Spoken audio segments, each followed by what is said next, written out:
Hi, my name is Joe Park. Over the past 40 years, charitable giving in the United States has consistently risen from less than $150 billion to over $410 billion.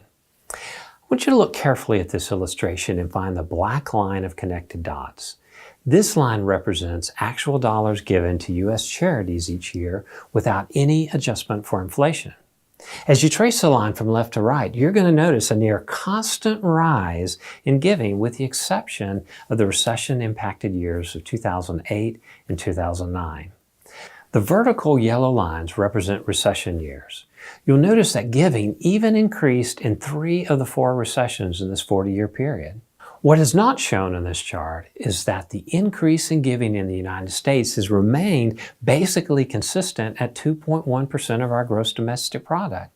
What that means is as the economy has prospered, Americans give the very same percentage of their income as they did in 1980. If this were the only factor affecting giving in your church, then you would rightly assume an increase in giving per household each year equal to the amount the economy has grown. But you may be saying to yourself, if there's still so much giving happening today, why does it feel that it's getting harder in my church? There are a lot of factors that impact giving in any particular church, but I want to show you that it's very likely you're finding increasing giving more difficult today than it has been in the past. This slide illustrates the percent of total giving in the U.S. that's going to organized religion. You can clearly see that from 1960 to today, the percentage of charitable giving going to religion has fallen from 60% of every dollar to just over 30% in 2017.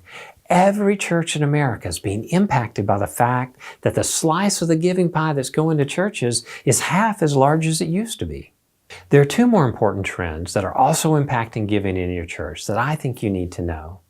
This slide illustrates the disturbing trend in the number of Americans that are making any charitable donation. You can see quickly that the percentage of American households giving a recorded gift to charity has fallen from 69% in 2002 to just 55% in 2014. That is a huge change in a short period of time. Economists that study giving warn that an increase in the standard deduction in the new tax law to $24,000 for a married couple will only hasten this decline. There is some positive news. Unfortunately, it largely applies to churches who have attendees in the upper 10% of wage earners. Now, the upper 10% of wage earners start around $100,000 for an individual and just over $180,000 for a household. The green line on this slide represents actual giving per household. You can quickly see that per household giving has increased by more than 19% since 2002. This increase is being driven primarily by the upper 10% of wage earners, or what we refer to at Horizons as high-capacity donors. There are 2 reasons for this. 1, high-capacity donors are giving a higher percentage of their income than they used to. And the second is that this group is receiving a significantly larger percentage of what the economy produces. You heard that correctly. The upper 10% of households receive 13% more of the wages and income in America than they did in 1980. So this means the bottom 90% is also receiving 13% less than they did in 1980. I know this is a lot of information, so let me summarize what we've learned today. First, the number of actual dollars given to charity in the United States has risen consistently over the past 40 years. Total dollars given per household is also increasing. While this is positive news for many nonprofits, there are some deeply disturbing trends the church is having to contend with. First, the percent of total giving the church receives has fallen by almost half since 1960. The other is the number of households giving to charity has fallen by almost 20% since 2002.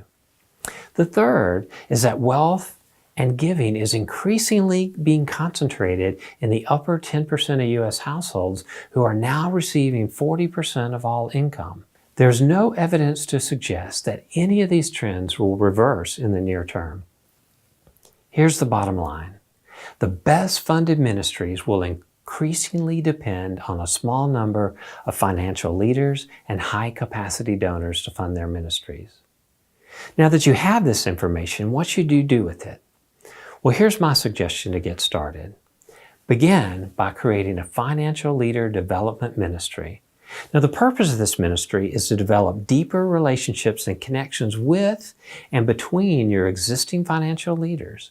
Remember that your primary motivation is not to get something from this group, but that you want something for them. That something is to experience the joy of living a generous life in Jesus Christ. To go beyond those who are already your financial leaders, it will be critical that you have a method to identify persons who have the capacity to be financial leaders in your church, but who are currently not giving at that level. Most churches seeking to do this will use wealth screening software, which is employed by virtually all nonprofits with professional development staffs.